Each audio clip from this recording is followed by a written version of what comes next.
Hello everybody. आज हम refraction of light का सेकंड लेक्चर स्टार्ट कर रहे हैं। अप्रिएंट डेप्थ। अप्रिएंट डेप्थ आपने देखा होगा रिफ्रैक्शन की वजह से, जैसे ऑब्जेक्ट मान लीजिए वाटर के अंदर है और आप एयर से देखते हैं तो थोड़ा सा उसकी जो डेप्थ होती है वो एक्चुअल नहीं नजर आती है, कम नजर आती है, थोड़ा ऊपर नजर आता है। तो इस फिनोमेनन को हम देखेंगे, इसका कॉन्सेप्ट देखेंगे और न्यूमेरिकल एप्लीकेशंस देखेंगे। इससे पहले हमने एक लॉ ऑफ रिफ्रैक्शंस को डिस्कस किया था। जिन्होंने नहीं देखा है वेरी फर्स्ट लेक्चर उसको रेफर कर लें। तो चलिए शुरू करते हैं अप्रिएंट डेप्थ को। चलिए फर्स्ट केस लेते हैं, जबकि ऑब्जेक्ट आपका डेंसर मीडियम में। डेंसर मीडियम बोले तो जैसे कि वाटर के अंदर है। मान लीजिए जैसे आपका कोई कॉइन है और वाटर में गिर गया है और आप एयर से उसको देख रहे हैं। तो सबसे पहले ऑब्जेक्ट लाइट सोर्स की तरह से बिहेव करता है। एक लाइट रे जो वाटर और एयर के इंटरफेस यानी इस सरफेस पर इंसिडेंट होगी आई इक्वल टू जीरो से, एंगल ऑफ इंसिडेंस जीरो से। तो स्मॉल आर यानी एंगल ऑफ रिफ्रैक्शन भी जीरो होगा, लाइट रे सीधी चली जाएगी। पहली रिफ्रैक्टेड रे है। इमेज का फॉर्मेशन हम करना चाहेंगे, एटलीस्ट दो रिफ्रैक्टेड रे चाहिए। रिफ्लेक्शन में रिफ्लेक्टेड रे होती है। चलिए एक एंगल पर ले लेते हैं दूसरी लाइट रे को। एक ग्रीन जो हमने लिया है एक एंगल पे ले लिया, ये एंगल ऑफ इंसिडेंस आपका। तो लाइट थोड़ा सा दूर से जाएगी, अब एयर में से जाएगी तो, है ना, क्योंकि रेयर मीडियम है इसलिए ये एंगल ऑफ रिफ्रैक्शन हो गया। अब R1 R2 देखिए एयर में तो कहीं नहीं मिलेंगे। इनको अगर हम प्रोसीड करते हैं बैकवर्ड डायरेक्शन में तो एक इमेज का फॉर्मेशन होगा इस पॉइंट के ऊपर। क्लियर है? अब ये आई है तो देखिए ये एंगल भी आई के बराबर होगा। दो पैरेलल लाइन को एक लाइन इंटरसेक्ट कर रही है। ये आर है तो अनडाउटली ये एंगल भी आपका आर होगा। दो पैरेलल लाइन को ये ग्रीन लाइन इंटरसेक्ट कर रही है। क्लियर है? तो चलिए अब बी पॉइंट पर स्नेल्स लॉ लगाने जा रहे हैं। स्नेल्स लॉ क्या होता है? 1122। ये वाटर का रिफ्रैक्टिव इंडेक्स म्यू मान लिया हमने, साइन आई, और एयर को 1 कह दिया हमने, साइन आर। क्लियर है? फाइन। अब ट्रायंगल्स देखिए। ट्रायंगल ए ओ बी, बड़ा वाला ट्रायंगल, इसके अंदर हम साइन थीटा लगाएं। परपेंडिकुलर यानी ए बी और हाइपोटेनियस यानी ओ बी। क्लियर है? इसी तरीके से दूसरा ट्रायंगल देखिए, छोटा वाला triangle A I B. Fine. Sine R, perpendicular और हाइपोटेनियस आई बी। क्लियर है? ओके, वैल्यू रख देते हैं। साइन आई और साइन आर की वैल्यू जो हमने यहाँ पर फाइंड की है, A B by O B, और साइन आर की क्या फाइंड की है, A B by I. Clear है यहाँ का? ओके, तो यहाँ से देखिए ए बी से ए बी कैंसिल कर सकते हैं आप, तो म्यू की वैल्यू आ गई ओ बी और आई बी, है ना। पूरे रे ऑप्टिक्स में हम पैरेलैक्सियल अप्रोक्सीमेशंस लेके चलते हैं। पैरेलैक्सियल अप्रोक्सीमेशन बोले तो near by the parallel to the principal axis, यानी रेड लाइट के आसपास। इसका मीनिंग ये होता है कि हम ऑब्जेक्ट को प्रिंसिपल एक्सिस के आसपास से देखना होता है। यानी ये एंगल जो हमारे आई हैं आर हैं, ये छोटे होंगे। ये छोटे होंगे तो बी ए के पास में होगा, है ना। आई और आर अगर छोटा हुआ तो बी ए के पास में होगा। तो ऐसे केस में ये जो रेशियो है mu equal to O B by I B, ये किसके इक्वल होगा? अप्रोक्सीमेटली ओ ए और I B. This is approximation. ठीक है, पैरेलैक्सियल अप्रोक्सीमेशन कहते हैं इसको। फाइन। अब ओ ए क्या है? क्या ये रियल में डेप्थ है? यस, ऑब्जेक्ट यहाँ था। और आई ए क्या है? हमारी इमेज यहाँ बनी है। अब एयर से देखेंगे तो ओ नहीं नजर आएगा, आई नजर आएगा आपको, तो ये अप्रिएंट डेप्थ कहलाएगी। तो रिफ्रैक्टिव इंडेक्स डेंस मीडियम का क्या है? Real depth divided by apparent depth. दूसरे शब्दों में हम कह सकते हैं कि जो अप्रिएंट डेप्थ होगी वो कम होगी रियल डेप्थ डिवाइडेड बाई किस फैक्टर से? म्यू से। क्लियर है? फाइन।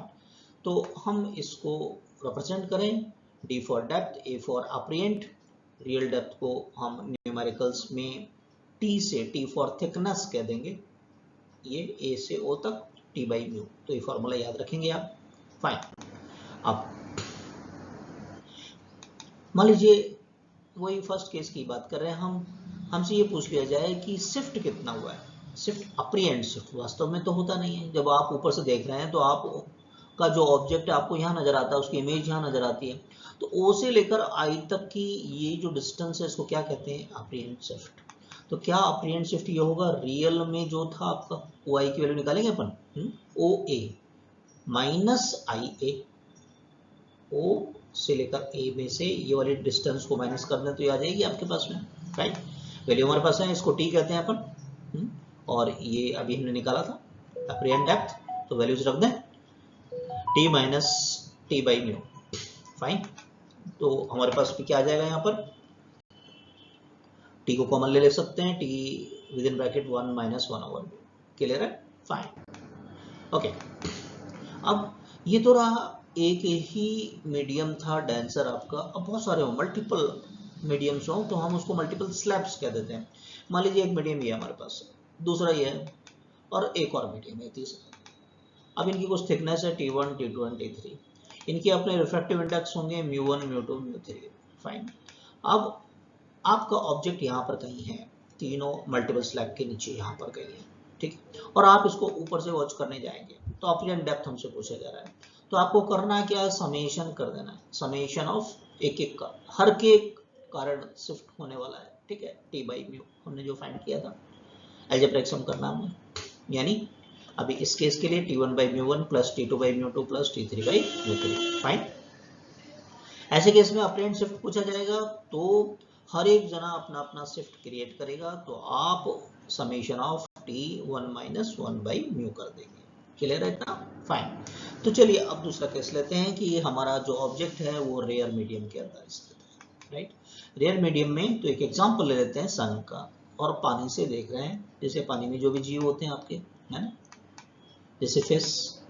अब सन से एक लाइट आ रही है, पानी के सरफेस पर इंसिडेंट हुई I इक्वल टू 0 पर, तो R भी 0 होगा, सीधी चली जाएगी, पहली रिफ्रैक्टेड रे, ठीक है।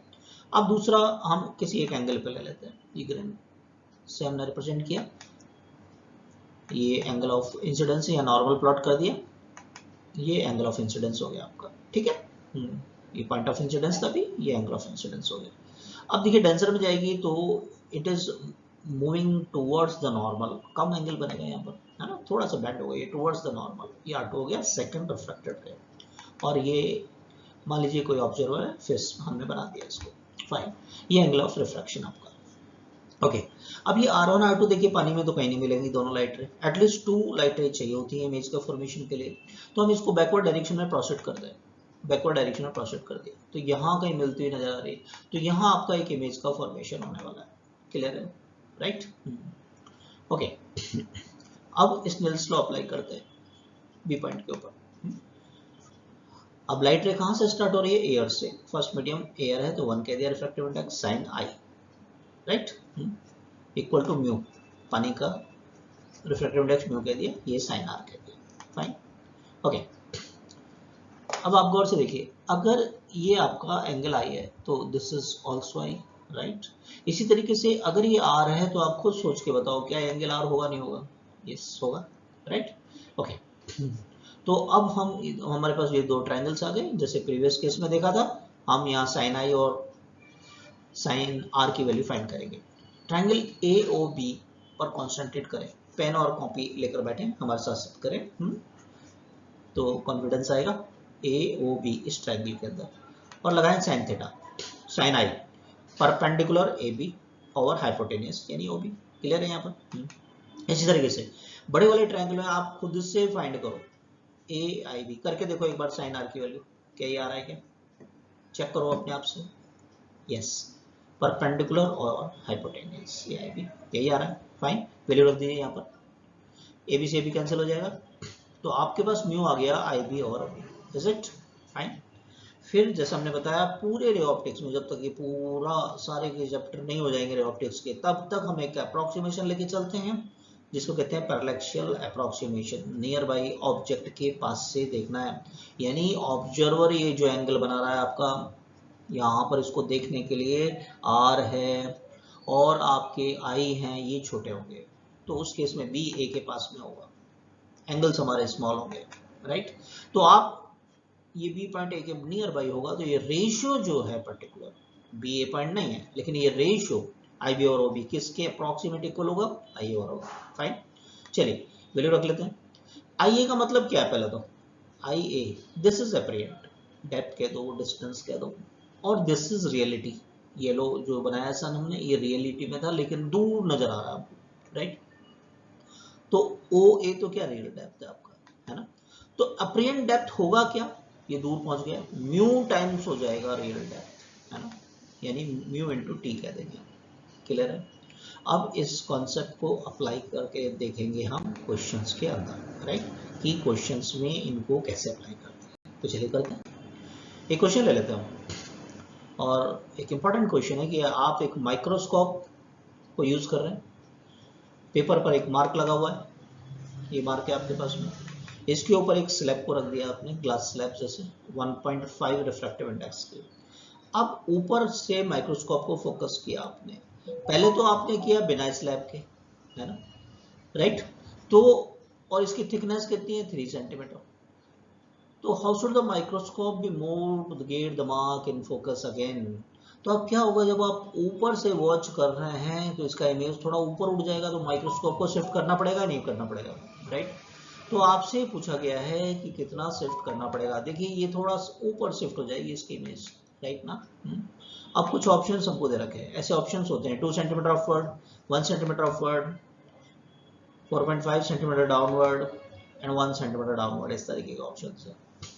तो ये तो आपको आइडिया हो जाना चाहिए कि यस, ऊपर से एयर से देखेंगे तो ये थोड़ा अपवर्ड होगा, यानी फर्स्ट और सेकंड में से कुछ होगा, वो हमको कैलकुलेट करना पड़ेगा। तो यहाँ से यहाँ तक O है और I पोजीशन, तो ये अपरिएंट शिफ्ट एक तरीके से फाइंड करना है, जितना शिफ्ट है उतना माइक्रोस्कोप को शिफ्ट करना पड़ेगा आपको। वो क्या था फॉर्मूला, T1 - 1 वैल्यू रख दें। T कितना है, थिकनेस हमको 3 सेंटीमीटर, राइट। और म्यू कितना है 1.5, तो बेटर है 3/2 रख दें हम, तो ये 2/3 हो जाएगा। तो 3 1/3, 3 से 3 कैंसिल हो गया, तो कितना आ गया 1 सेंटीमीटर। तो 1 सेंटीमीटर शिफ्ट होगा। अब 1 सेंटीमीटर देखिए यहाँ भी है, फोर्थ ऑप्शन में, सेकंड में, तो अपवर्ड हो रहा है डाउनवर्ड, ये ऑब्जेक्ट ऊपर चला जाता है ना, तो कौन सा करेक्ट होगा, ऑप्शन सेकंड वाला। क्लियर है ना, फाइन। चलिए नेक्स्ट क्वेश्चन पे चलते हैं। एक नॉर्मल इंसिडेंस को आपको कंसिडर करना है और आपको एक इक्विवेलेंट रिफ्रैक्टिव इंडेक्स फाइंड करना है कॉम्बिनेशन ऑफ 2 स्लैब्स का। मतलब देखिए 2 स्लैब्स है आपके पास, एक के ऊपर एक रख दिया आपने, इनकी प्रॉपर्टीज है अपनी, μ1 है 4/3, μ2 है 3/2, इनकी अपनी थिकनेस है, फर्स्ट वाले की है 10 सेंटीमीटर, सेकंड वाले की है 5 सेंटीमीटर। Clear, equivalent.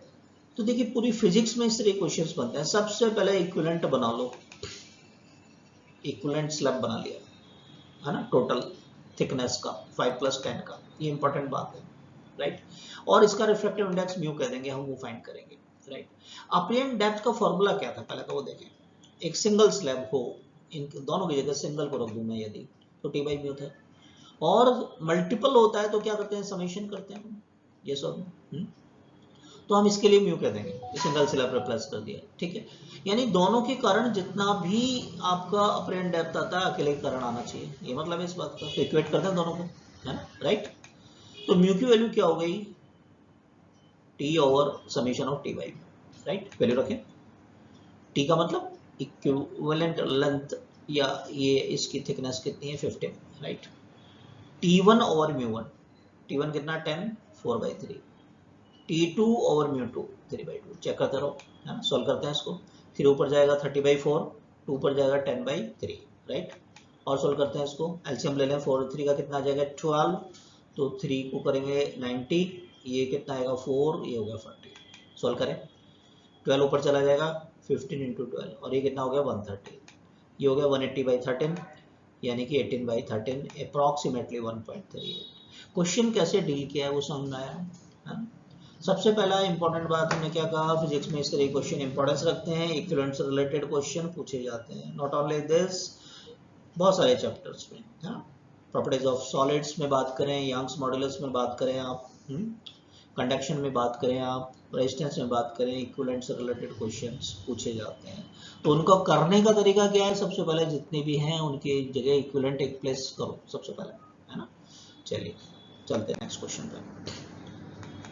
आपसे कहा गया है कि n ट्रांसपेरेंट स्लैब है और हर एक का रिफ्रैक्टिव इंडेक्स 1.5 है, लेकिन थिकनेस अलग है, 1 2 एसेट्रा, और कहां तक n सेंटीमीटर, है ना। एक के ऊपर एक रख दिए, जैसे अभी 2 रखा था अपन ने, एक पॉइंट ऑब्जेक्ट को हम इस कॉम्बिनेशन से परपेंडिकुलरली नॉर्मली देख रहे हैं। आपसे कहते हैं the shift is of the object by the combination 1 centimetre, total shift कितना होता है 1 सेंटीमीटर, तो n की वैल्यू कितना होगा। तो सबसे पहले मल्टीपल स्लैब से जो अपरेंट शिफ्ट होता था कितना होता था, summation of t 1 minus 1 over, yes और नो, क्लियर है। अब देखिए यहाँ पर क्या है, म्यू तो सबके लिए कांस्टेंट है, तो 1 माइनस 1 बाई म्यू कॉमन ले लें, थोड़ा इजी हो जाएगा, है ना। वैल्यू रख दें, म्यू कितना आपके पास 1.5 यानी कि 3/2, और समेशन टी का मतलब 1 प्लस 2 प्लस एन तक जाना है आपको, राइट। ये क्या होता है अलजेब्रा से, एन जो आपके नेचुरल नंबर्स होते हैं एन प्लस 1/2 याद रखें। ये 2/3 हो गया, सॉल्व करें इसको, ये 1/3 हो गया आपका, तो हमारे पास ये नीचे 6 आ गया, राइट। ये 1 सेंटीमीटर हमको दे रखा, क्रॉस मल्टीप्लाई करें 6, ओपन कर लें, N square plus N minus 6 हो जाएगा, क्वाड्रेटिक इक्वेशन हो गया। फैक्टर कर लें इसके, 3n माइनस 2n हो जाएगा, है ना, चेक करके देखें खुद से। n कॉमन यहाँ से -2 कॉमन, तो n plus 3 minus 2 n plus 3 equal to 0, ऐसा कुछ आ रहा है, चेक करते रहो, राइट। ओके, तो दो फैक्टर्स हमारे पास आ गए, n प्लस 3 और n minus 2 equal to 0। n plus 3 को हम नहीं ले सकते, प्रॉब्लम क्या है इसके साथ में कि ये -3 देगा और ये n तो एक पर्टिकुलर थिकनेस है, वो माइनस में नहीं होगी, है ना, पॉजिटिव ही आने वाली है, तो ये फैक्टर तो हमारे लिए काम का नहीं है। तो दूसरा फैक्टर लें, n माइनस 2 इक्वल टू 0, तो दिस इज करेक्ट, तो n की वैल्यू कितना होगा 2, क्लियर है, समझ में आया। नेक्स्ट क्वेश्चन लेते हैं। एक बर्ड है आपके पास में एयर में, looks fish vertically blow it inside the water, पानी के अंदर देखेगी ये बर्ड, ठीक है, ये ऑब्जर्वर है आपका। दिस इज इंपॉर्टेंट कि ऑब्जर्वर कौन है, ऑब्जेक्ट कौन है। ये पानी के अंदर देख रही है, ये मान लिया, ये जैसा कि क्वेश्चन में गिवन है आपको कि x हाइट पर एक बर्ड है, पानी में आपके पास में एक फिश है, ठीक है, इसको देख रही है, कितनी डेप्थ पर है y, क्वेश्चन में गिवन है आपको। ये ऑब्जर्वर है और फिश को देख रही है ये बर्ड, तो ये फिश क्या हो गया आपके पास, ऑब्जेक्ट हो गया। ऑब्जेक्ट किस में हो गया, डेंसर मीडियम में, ये सब चीजों का ध्यान रखिएगा, राइट। ओके, अब जैसे आप एयर से और डेंसर मीडियम में किसी को देखते हैं तो आपको बहुत अच्छे से पता है, थोड़ा ऊपर उड़ जाती है तो फिश का इमेज थोड़ा ऊपर बनेगा, ये इमेज यहाँ बनेगा ऊपर, ये सुनो, ये इमेज हो गया आपको।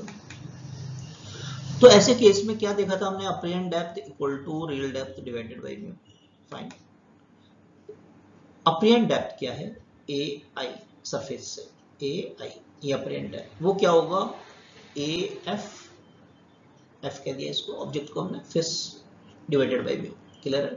हाँ, ए एफ की वैल्यू दे रखी है हमको क्वेश्चन में, कितना है, क्वेश्चन में गिवन है y, कितना है y डेप्थ, तो हाँ कितनी यहाँ से सरफेस से कितना नीचे नजर आएगा ये y और म्यू, तो बर्ड की पोजीशन तो x हाइट के ऊपर है, तो बर्ड को देखना है तो b से लेकर i तक की डिस्टेंस चाहिए, तो क्या ये ba प्लस ai होगा, यस, वैल्यू रख दें, ba कितना है x प्लस y बाई, तो ये आंसर होगा x प्लस y बाई।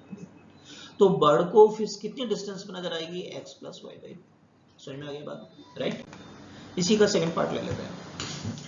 इस बार distance of bird as observed by the fish, इस बार फिश आपका ऑब्जर्वर है और बर्ड को ऑब्जेक्ट कह दिया, ठीक है, वही बर्ड का सरफेस से डिस्टेंस x है और फिश का y डिस्टेंस है, लेकिन ऑब्जर्वर है। तो ऑब्जेक्ट कहाँ हो गया इस बार, रेयर मीडियम में, रेयर मीडियम में होता है तो क्या इमेज दूर पहुंच जाती है, यस, उस केस में क्या होता है, apparent depth equal to mu into real depth, clear है ना। तो रियल डेप्थ कितना, रियलिटी में ए बी डिस्टेंस है, दैट इज x, कितने डिस्टेंस है ये x, तो a से लेकर i तक की ये डिस्टेंस बढ़ जाएगी, कितना हो जाएगा, म्यू टाइम्स ऑफ x, लेकिन फिश का पोजीशन तो यहाँ है। तो distance of bird as observe with the fish, fish जो देखेगा तो उसको ये कितने डिस्टेंस पे नजर आएगा, f से लेकर i, ये डिस्टेंस चाहिए हमको, क्या वो इसके इक्वल है F A plus A I, yes, F A कितना है, एफ ए कितना है y, आप खुद करके देखो पूरा, है ना, कितना हो जाएगा y प्लस म्यू एक्स, यही आ रहा है। हाँ, चलिए इसी क्वेश्चन को आगे बढ़ाते हैं, है ना, वही डायग्राम है। अभी आपने क्या देखा था कि ये बढ़ गया था, ये डिस्टेंसेस हमने देखे थे प्रीवियस क्वेश्चन को दिमाग में लाओ कि बर्ड को फिश देख रही थी, राइट, एफ से लेकर आई तक की डिस्टेंस, है ना, इसको एच कहते हैं थोड़ी देर के लिए। तो क्या इतना आया था y प्लस म्यू एक्स, है ना, यही आया था ना, राइट। अब क्वेश्चन ये हो रहा है कि ये मूव कर रहे हैं, क्या बोल रहे हैं, if fish is approaching toward the surface of water, fish water surface की तरफ चल रही है, किससे, 3 मीटर पर सेकंड से। तो चलते हुए ये बर्ड भी उड़ रही है, इस बार कोई स्टेशन नहीं है, तो बर्ड की स्पीड देखिए, वर्ड टू वर्ड ध्यान दो, velocity of bird appear to, it's not a real, appear to fish towards the surface of water, यानी ऑब्जर्वर कौन है, फिश, उसको ये इमेज की स्पीड 9 मीटर पर सेकंड नजर आ रही है, ये मतलब अपीयर टू, ओके, ऑब्जर्वर कौन है, fish. Calculate the real velocity, तो ये बर्ड रियलिटी में कितनी स्पीड से उड़ रही थी, राइट। तो इसका मतलब हो गया y भी टाइम के साथ चेंज हो रहा है, क्योंकि फिश सरफेस की तरफ आ रही है, बर्ड भी उड़ रही है, तो टाइम के साथ x भी चेंज हो रहा है ना। तो ये h कह दिया हमने इमेज और फिश जो देख रही है उसके डिस्टेंस को, तो डिफरेंशिएट दिखाया पर dh by dt dy by dt dx by dt, है ना। dy by dt का मतलब क्या कहेगा, फिश की स्पीड, dx by dt की मतलब हो गया बर्ड की real speed, dx by dt appear जो हो रही है बर्ड की स्पीड, है ना। वैल्यू दे रखी है, अपीयर कितना हो रहा है 9, ठीक है। फिश की रियल स्पीड कितना दे रखा है क्वेश्चन में, 3, है ना। वाटर का रिफ्रैक्टिव इंडेक्स कितना है हमारे पास, 4/3 म्यू रख दिया, dx by dt 3 को उधर ले जाएं तो कितना हो गया ये 6, 4/3, और dx by dt क्या है हमारे पास, बर्ड का स्पीड, रियल स्पीड, ये 2 से कैंसिल करते हैं अपन, 3 और ये 2 हो जाएगा, क्या 9/2 आ जाएगा, कितना आ गया 4.5 मीटर पर सेकंड, क्लियर है, फाइन, ओके ओके। नेक्स्ट एक और तरीके का क्वेश्चन इसमें बनता है, उसको भी ले लेते हैं। हमारे पास एक ट्रांसपेरेंट क्यूब है, उसमें एक एयर बबल है, और इस क्यूब का हर साइड कितना है 21 सेंटीमीटर, ठीक है। Apparent distance when viewed through the one of the face is 10 centimetre, एक तरफ से देखते हैं तो 10 सेंटीमीटर पे नजर आता है, 21 सेंटीमीटर है, राइट। एक तरफ से इधर से देखते हैं फर्स्ट फेस से तो 10 सेंटीमीटर पर नजर आता है, क्यों, देखो ऑब्जेक्ट तो ये है लेकिन इमेज ये बन रहा है, जब भी आप एयर से डेंसर मीडियम में ऑब्जेक्ट को देखते हैं थोड़ा उड़ जाता है सरफेस की तरफ, तो थोड़ा इधर शिफ्ट हो गया इसलिए, है ना, रियल पोजीशन में नजर है। इधर से देखेंगे तो ये थोड़ा इधर शिफ्ट हो गया, जिस सरफेस से देखेंगे, ये क्वेश्चन में हमको दे रखा 4 centimetre, clear. Calculate actual distance the bubble from the second phase से, सेकंड फेज से एक्चुअल में क्या डिस्टेंस है, ये कितना है, ये आपसे पूछा है, मान लिया x है, क्लियर है, ओके। तो आंसर में है ना, फॉर्मूला क्या आता है, real depth divided by mu, तो म्यू क्या हो गया, म्यू गिवन नहीं है ना इस बार, real depth by apparent depth लिख सकते हैं। तो देखिए एक एक लेते हैं, यहां से देखें अपन रियलिटी में डेप्थ कितना है, अगर ये x है तो क्या ये 21 माइनस x है, यस। अपरिएंट कितना है 10 है, क्लियर। रियलिटी में कितना है, इधर से सेकंड फेज से x जो फाइंड करना है, अपरिएंट कितना है इससे 4 सेंटीमीटर, है ना। सॉल्व कर लें, 2 से कैंसिल कर दिया तो ये 2 ये 5 हो गया, क्रॉस मल्टीप्लाइंग कर दें, 42 माइनस 2x 5x, कितना आ गया 42 इज इक्वल टू 7x, तो x कितना आ जाएगा 6 सेंटीमीटर, क्लियर हो गया कैसे अपरेंट डेप्थ को डील करते हैं, है ना। नेक्स्ट लेक्चर में हम लेंगे रे ऑप्टिक्स का ही जो सेकंड टॉपिक अपना चल रहा है चैप्टर, उसका नेक्स्ट लेक्चर, थर्ड लेक्चर लेंगे अपरिएंट शिफ्ट, जैसे कि डायग्राम में दिखाया गया है, कोई ऑब्जेक्ट रखा हुआ है, बीच में ग्लास स्लैब आपने रख दिया, तो कितना शिफ्ट हो जाता है ना।